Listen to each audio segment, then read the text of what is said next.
আজ বাংলার ২৮শে বৈশাখ, ইংরাজির ১১ই মে রবিবার। আজ গোটা দেশ জুড়ে পালিত হতে চলেছে পবিত্র নৃসিংহ চতুর্দশী ব্রত। শাস্ত্রমতে এই পবিত্র দিনেই স্বয়ং ভগবান তার চতুর্থ অবতারে এই ধরাধামে আবির্ভূত হয়েছিলেন, দুষ্ট হিরণ্যকশিপুর হাত থেকে ভক্ত প্রহ্লাদকে রক্ষা করতে। বলা হয়, যিনি এই ব্রত ভক্তিভরে পালন করেন তার সর্বপাপ ক্ষয় হয়, তিনি সর্বসিদ্ধি লাভ করেন এবং ভগবান সে ভক্তকে সর্বত্রভাবে রক্ষা করে থাকে। এই ব্রতের মাহাত্ম্য প্রসঙ্গে বলতে গিয়ে স্বয়ং নৃসিংহদেব বলেছিলেন, এই ব্রতের ফলেই দেবতারা স্বর্গে সুখে বাস করে থাকে। এই ব্রতের প্রভাবেই ভগবান শঙ্কর ত্রিপুরাসুরকে বধ করতে সমর্থ হয়েছিলেন।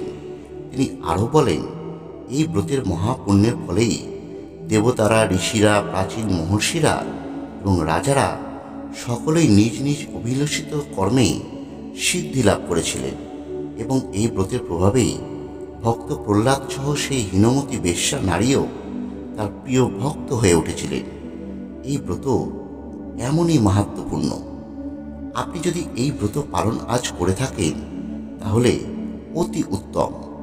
আজ এই ব্রত পালনের পাশাপাশি এই নৃসিংহ চতুর্দশীর ব্রতকথাটি অবশ্যই আজ শ্রবণ করবেন, কারণ ব্রতকথা শ্রবণ বা কীর্তন না করলে কোনো ব্রত পালনেই ফল মেলে না।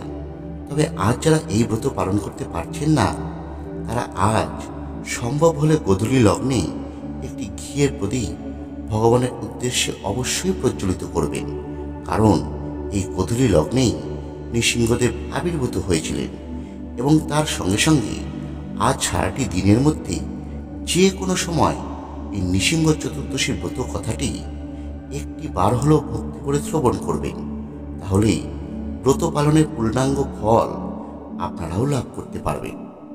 তাহলে আসুন বন্ধুরা, আমরা এবার শ্রবণ করি নৃসিংহ চতুর্দশীর ব্রত কথা।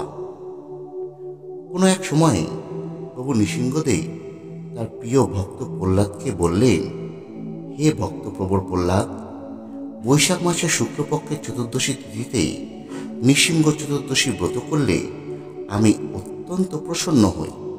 প্রতি বছর উক্ত তিথিতে এই ব্রত করতে হয়। এই ব্রত অনুষ্ঠান করবার অধিকার সকলেরই রয়েছে।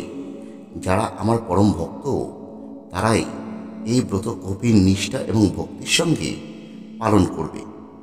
ভক্ত প্রহ্লাদ জিজ্ঞাসা করলেন, হে ভগবান, তুমি নৃসিংহ রূপধারী স্বয়ং বিষ্ণু, তোমাকে প্রণাম সহ একটি প্রশ্ন করি।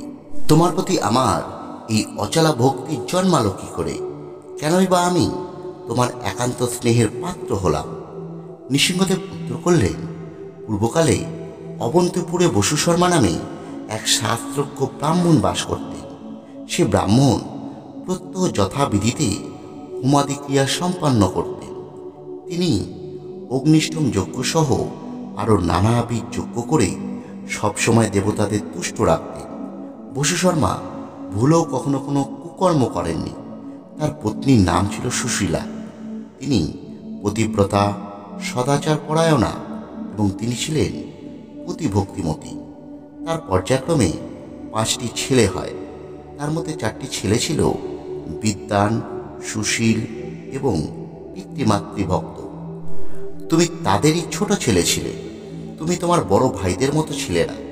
তুমি সর্বদাই বেশ্যাসক্ত থেকে সুরা পান করতে।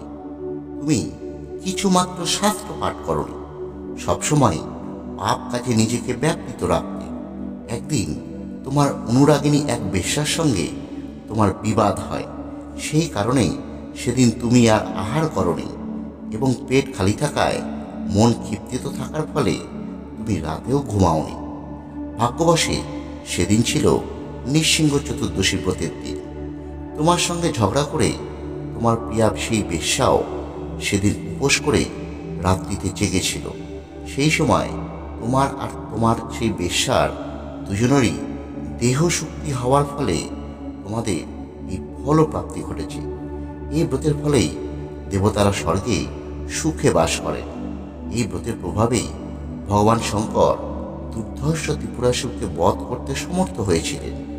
এই ব্রতের মহাপুণ্যের দ্বারাই দেবতারা, ঋষিরা, প্রাচীন মহর্ষিরা এবং রাজারা সকলেই নিজ নিজ অভিলিষিক্ত কর্মে সিদ্ধি লাভ করেছিলেন। এই ব্রতের প্রভাবে তুমি এবং সেই হীনমতি বেশ্যাও আমার প্রিয় পাত্ররূপে পরিগণিত হয়েছ। হে প্রহ্লাদ, যারা যথাযথ বিধিমতো আমার এই ব্রত পালন করে তাদের 7 কোটি কল্পেও আর এই মর্তধামে আসতে হয় না। এই ব্রতের প্রসাদে রাজ্যকাঙ্ক্ষীর রাজ্য হয়, দরিদ্রের ধন সম্পদ হয়, অপুত্রের পুত্র হয়, আয়ুষ্কামী দীর্ঘায়ু হয় এবং তেজস্কামী বিপুল তেজিয়ান হয়ে থাকে। যেসব নারী এই ব্রত পালন করে সেই সব নারী সৎ চরিত্রবান এবং দীর্ঘজীবী পুত্র লাভ করে এবং তাদেরকে পুত্রকন্যার শোক এবং বৈধর্য যন্ত্রণা ভোগ করতে হয় না। তারা ধন ও ধান্যপূর্ণ সংসারে স্বামী পরিজনদের সঙ্গে সুখে বসবাস করে থাকে। বৈশাখ মাসের শুক্লপক্ষের চতুর্দশী তিথিতে এই ব্রতের অনুষ্ঠান করতে হয়। এই তিথিতে প্রভাতকালে আমাকে স্মরণ করে নিত্যকর্ম সমাধানার্থে আমার কাছে প্রার্থনা জানাবে। হে নৃসিংহদেব, আজ আমি তোমার প্রিয় ব্রতের অনুষ্ঠানে ব্রতী হয়েছি। এই ব্রতে তোমার কৃপায় যেন কোনো রকম বাধা সৃষ্টি না হয়।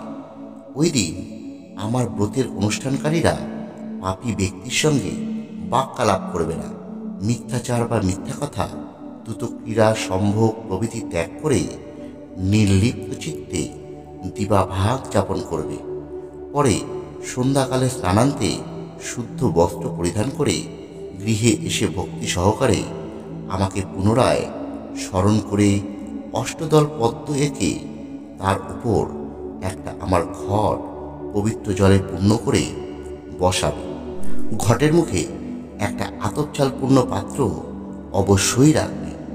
আমার স্বর্ণময় একটি মূর্তির সঙ্গে লক্ষ্মীদেবীর একটি স্বর্ণময় মূর্তি তৈরি করে পুজো করতে হয়। অভাবে অর্ধপদ বা তার অর্ধ পরিমাণ স্বর্ণময় মূর্তি তৈরিও বিধেয়। পরে নির্লোভী এবং শান্ত প্রকৃতির ভক্তিনিষ্ঠ সৎজ্ঞানী পুরোহিতকে দিয়ে আমার পুজো করাবে। ওই দিন রাত্রে কখনোই ঘুমাবে না। আমার স্তবস্তুতি এবং ভক্তিমূলক গান বাজনা থেকে রাত্রি জাগরণ করবে। পরদিন সকালে স্নানান্তে আমার যথা নিয়মে পুজো করে প্রার্থনা জানাবে। হে নৃসিংহদেব, হে পীতাম্বরধারী, আমার এই বংশে যারা যারা জন্মগ্রহণ করেছে বা ভবিষ্যতে করবে তাদের সকলকেই তুমি দুঃখ সাগর থেকে উদ্ধার করো। আমি মহাপাপী, দুঃখ, শোক, রোগ প্রভৃতি দ্বারা আমি সর্বদা ব্যতিব্যস্ত। হে জগবন্ধু, হে কৃপানিধি, তুমি আমার একমাত্র অবলম্বন হও। হে নৃসিংহদেব, হে রমাপতি, তুমি তোমার ভক্তদের ভয় দূর করে থাকো। এই ব্রতের সৎ অনুষ্ঠানের ফলে আমি যেন ভক্তি ও মুক্তি লাভ করতে সমর্থ হই। তোমার রাতুল চরণযুগলে আমার এই একান্ত প্রার্থনা। এইভাবে আমার শ্রীচরণে প্রার্থনা নিবেদন করে ব্রাহ্মণ ও দীন দুঃখীদের সাধ্যমতো ভোজান্তে দান করতে হয়। এই চতুর্দশী তিথিতে আমার আবির্ভাব। যদি দৈবযোগে এই তিথিতে শনিবার ও স্বাতী নক্ষত্রে যোগ হয় তাহলে কোটি ব্রহ্মহত্যজনিত পাপ থেকেও ব্রতী উদ্ধার প্রাপ্ত হয়ে থাকে। এই চতুর্দশী তিথি আমার পরম প্রিয় তিথি এবং এই তিথি সর্বপাপ নিস্তারিণী। বন্ধুরা, আপনারা শ্রবণ করলেন নৃসিংহ চতুর্দশী ব্রত কথা। যদি ভিডিওটি নিতান্তই ভালো লেগে থাকে তাহলে আমাদের এই চ্যানেলটি সাবস্ক্রাইব করে আমাদের পাশে থাকুন এবং ভিডিওটি লাইক করে অন্যদের মধ্যে শেয়ার করে দিন। ধন্যবাদ। সকলে ভালো থাকবেন।